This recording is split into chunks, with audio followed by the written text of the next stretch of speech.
Hello everyone, kitchen for অলে আপনাদের সবাইকে স্বাগত। আজকে আমি আপনাদের জন্য নিয়ে চলে এলাম এঁচোড় বিরিয়ানির রেসিপি। বিরিয়ানি তো সকলেরই ভীষণ প্রিয়, আর শুধুমাত্র মাটন বা চিকেন বিরিয়ানি যে টেস্ট হয় তা কিন্তু নয়, এই এঁচোড় বিরিয়ানিও ভীষণ টেস্টি হয়।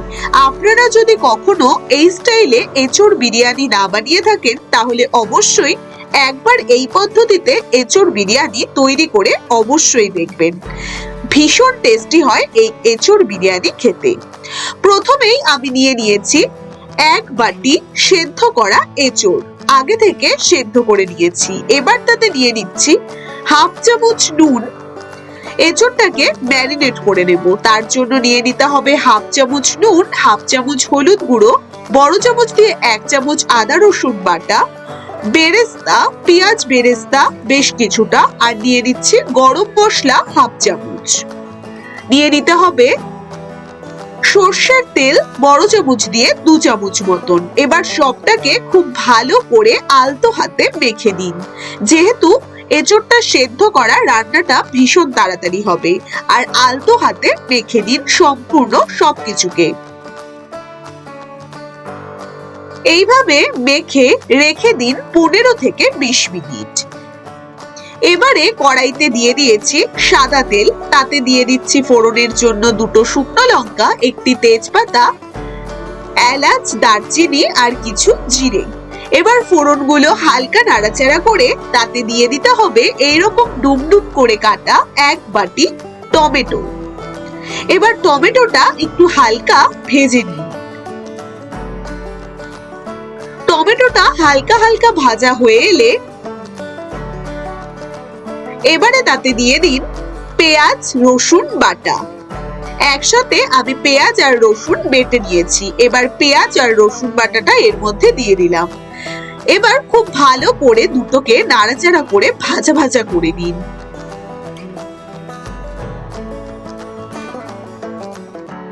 খানিকক্ষণ নাড়াচাড়া করে নিয়ে এবারে আমি একটি বাটিতে নিয়ে নিয়েছি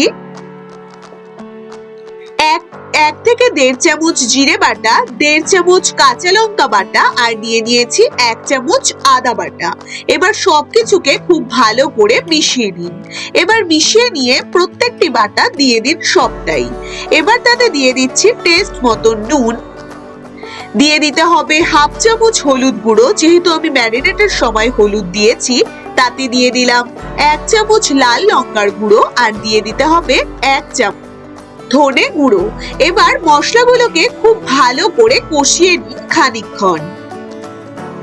এইভাবে এঁচোড় খেতে ভীষণই টেস্ট হয়, আর এইভাবে এঁচোড় বিরিয়ানি বন্ধুরা একবার তৈরি না করলে বুঝতেই পারবেন না যে কতটা টেস্ট হয় এইভাবে এঁচোড় বিরিয়ানি। এবার মশলাগুলোর মধ্যে দিয়ে দিন 1 চামচ মতন চিনি। এবার চিনিটাকে দিয়ে খুব ভালো করে আরও একটু কষিয়ে নিন। এবার মশলাগুলো ভালো করে কষিয়ে নিয়ে তাতে দিয়ে দিন 1 কাপ মতন জল।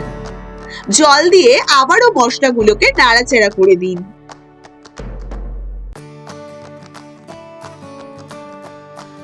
বেশ খানিকক্ষণ নাড়াচাড়া করে নিয়ে এবার তাতে ম্যারিনেট করা এঁচোড়গুলো সবটাই আস্তে আস্তে দিয়ে দিতে হবে।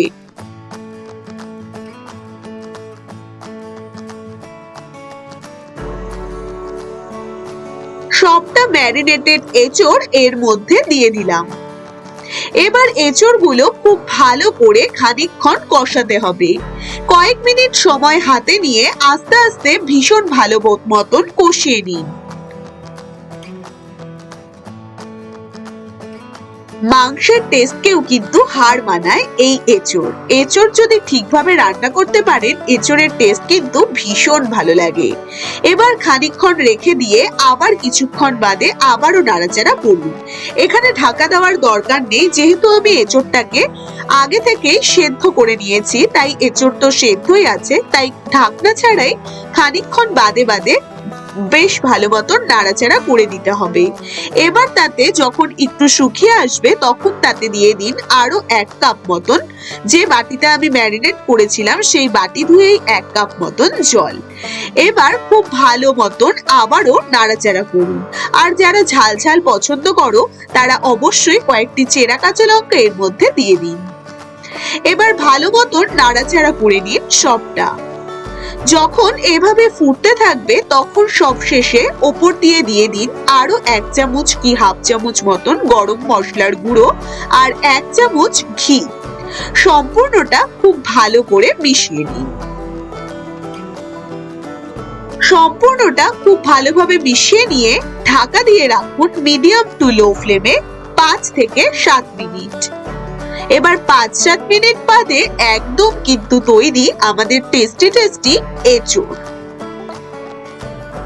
দেখুন এঁচোড়টা কিন্তু একদম শুকনোও নয়, আবার বেশ একটা ঝোলা ঝোলাও নয়, একটু গাঢ় গাঢ় বেশ টেস্টি এঁচোড় কিন্তু তৈরি।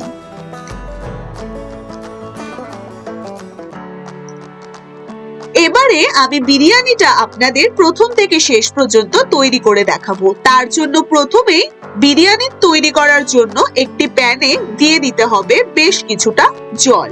এবার খানিকক্ষণ বাদে জলটার মধ্যে যখন এরকম হালকা বুদি বুদি উঠতে থাকবে তখন তাতে দিয়ে দিন হাফ চামচ নুন আর 1 চামচ সাদা তেল। সাদা তেল দিলে চালগুলো একটির গায়ে একটি লেগে যাবে না, প্রত্যেকটি চাল ঝরঝরা থাকবে। এবার তাতে দিয়ে দিচ্ছি কিছু বিরিয়ানির জন্য মশলা। তার জন্য দেব 2টো তেজপাতা, এলাচ, দারচিনি, বিরিয়ানি স্টার আর দিয়ে দিচ্ছি কিছু লবঙ্গ। এবার সবটাকে দিয়ে খুব ভালো করে 10 থেকে 15 মিনিট ফোটাতে হবে। প্রথমেই কিন্তু চাল ছাড়া যাবে না, এইভাবে দিয়ে 10 থেকে 15 মিনিট খুব ভালোভাবে হাই ফ্লেমে ফোটাতে হবে। এবার বিরিয়ানি তৈরির জন্য আমি নিয়ে নিয়েছি বাসমতি চাল।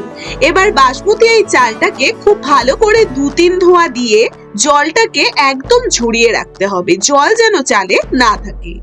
এবার সেই ফুটন্ত জলের মধ্যে মিডিয়াম ফ্লেমে রেখে আস্তে আস্তে চালগুলোকে ছেড়ে দিন। এই বিরিয়ানি আপনারা বাসমতি চাল বা বাঁশকাঠি চালেও করতে পারেন, আর এই চালটা রান্না করতে কিন্তু একদমই বেশি সময় লাগে না। এবার গ্যাসের ফ্লেম মিডিয়ামে রেখে 20 থেকে 25 মিনিট রান্না করে নিন। 20-25 মিনিট বাদে যখন দেখুন এইভাবে ফুটতে থাকছে, এবারে দেখে নিন যে চালটা হয়ে গেছে কিনা। আর এই চালটা ভীষণই নরম থাকে, একদমই নাড়াচাড়া করবেন না, তাহলে কিন্তু চালটা ভেঙে যাবে। এবারে ভাত থেকে খুব ভালোভাবে মাঠটাকে ঝরিয়ে নিন। একটি ঝাঁঝরির ওপর আমি পুরো ভাতটাকে ঢেলে রেখেছি। এবারে আমি বিরিয়ানির জন্য একটি পাত্র নিয়ে নিয়েছি, তার তলে সবার প্রথমে ভাতটাকে এইভাবে ছড়িয়ে ছড়িয়ে পুরো একটি লেয়ার করে দিতে হবে। পুরো একটি লেয়ার করে দিতে হবে নিচে ভাত দিয়ে। এইভাবে সমান করে একটি লেয়ার করে এবার তার উপরে দিয়ে দিচ্ছি বেশ কিছু পেঁয়াজ বেরেস্তা। ছড়িয়ে ছড়িয়ে দিয়ে দিলাম বেশ কিছু পেঁয়াজ বেরেস্তা। এবার তার উপর রান্না করে রাখা এঁচড়গুলো আস্তে আস্তে উপর দিয়ে সাজিয়ে দিন।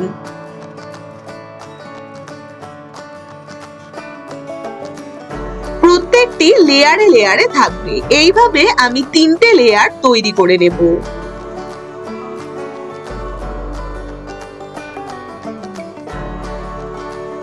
এঁচড়টা যতটা পরিমাণ লাগবে সাদা ভাতটাকে ঢেকে দিতে হবে। আস্তে আস্তে করে খুব ভালোভাবে লেয়ারটাকে তৈরি করে দিন। এবার আমি বেশ কতগুলো আলু প্রথমেই ভেজে রেখেছি, এবার দুটো দুটো করে এইভাবে আলু সাজিয়ে দিলাম। এবার তার উপর আবারও দিয়ে দিতে হবে ভাত, এই রকম ছড়িয়ে ছড়িয়ে সম্পূর্ণ ঢেকে দেব আবারও ভাত দিয়ে। এইভাবে আমি 3টে লেয়ার তৈরি করে নেব। প্রথমে ভাত দিয়ে দিচ্ছি, তারপর পেঁয়াজ বেরেস্তা কিছুটা দিয়ে, তারপর এঁচোড়টা দিয়ে দুটো আলু দিয়ে দেব। এঁচোড়ে আমি আলু ছাড়াই এঁচোড় তৈরি করেছি। আর আলুগুলো প্রথমেই ভেজে নিয়েছি, মাংসের মতন যেমন আলু থাকে সেরকম বড় আলু 2 পিস করে ভেজে নিয়েছি। এবার ওই রকম দুটো আলু ওপর দিয়ে সাজিয়ে দেব। প্রত্যেকটি লেয়ারেই কিন্তু রয়েছে। আলু না হলে কি হয় বলুন তো, বিরিয়ানি বলে কথা। এবার ওপর দিয়ে ছড়িয়ে দিচ্ছি 1 চামচ, বড় চামচ দিয়ে 1 চামচ বিরিয়ানি মশলা।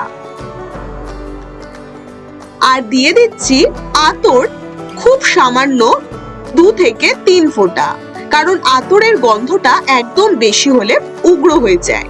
2-3 ফোঁটা আতর দিয়ে দিলাম। আর দিয়ে দিচ্ছি কেওড়া জল 1 চামচ কি 2 চামচ। আর দিয়ে দিতে হবে ওপর দিয়ে বেশ সুন্দর 1 চামচ মতন সাজিয়ে ঘি। আর দিয়ে দিচ্ছি এখানে আমি ফুড কালার, আপনারা চাইলে কেশর দুধে ভিজিয়েও দিতে পারেন। দিয়ে দিচ্ছি 3-4 ফোঁটা ফুড কালার। আর কয়েকটি 3-4টা কাঁচা লঙ্কা উপর দিয়ে এইভাবে 4 সাইড দিয়ে দিয়ে দেব। এই কাঁচা লঙ্কাটা যে বেশ ভাপে ভাপে হয়, তো বিরিয়ানিতে ডলে খেতে কিন্তু ভীষণই ভালো লাগে।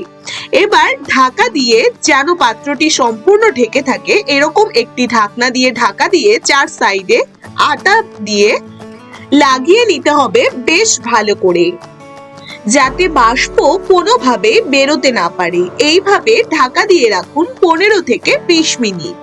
লো টু মিডিয়াম ফ্লেমে রেখে দিন 15 থেকে 20 মিনিট। এবার কিছুক্ষণ বাদে ঠান্ডা হলে সাইড থেকে আটাটা আস্তে করে উঠিয়ে নিয়ে ঢাকনাটা সরিয়ে নিন। তাহলেই কিন্তু একদম রেডি আমাদের টেস্টি স্পেশাল এঁচোড় বিরিয়ানি। ছোট বড় সকলেই কিন্তু ভীষণ ভালোবাসবে এই এঁচোড় বিরিয়ানি খেতে। বিরিয়ানির নাম শুনলেই তো আমরা সকলে ভীষণ ভালোবাসি বিরিয়ানি খেতে। আর এই বিরিয়ানি যদি চিকেন মাটন ছাড়া, আপনারা যারা চিকেন বা মাটন খান না, তারাও কিন্তু এই রেসিপিটি এঁচোড় বিরিয়ানি বানাতে পারেন। তাদের কিন্তু ভীষণই ভালো লাগবে আজকের এই রেসিপিটি। এবার সুন্দরভাবে দেখুন একদম ঝরঝরে হয়েছে এই বিরিয়ানি। এবার সুন্দরভাবে প্লেটে সাজিয়ে নিয়ে সাথে রায়তার সাথে পরিবেশন করুন এই এঁচোড় বিরিয়ানি।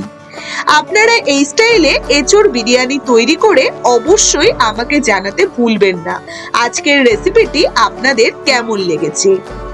আর যদি বন্ধুরা এই রেসিপিটি আপনাদের ভীষণ ভালো লাগে, তাহলে অবশ্যই এই চ্যানেলটিকে সাবস্ক্রাইব করতে ভুলবেন না। আপনারা যদি চ্যানেলটি সাবস্ক্রাইব করেন, তাহলে সবার প্রথমেই আমার রেসিপি আপনারা সহজেই দেখতে পারবেন। আজকের মতন টাটা, আবার কালকে নিয়ে চলে আসবো একটি দারুণ রেসিপি।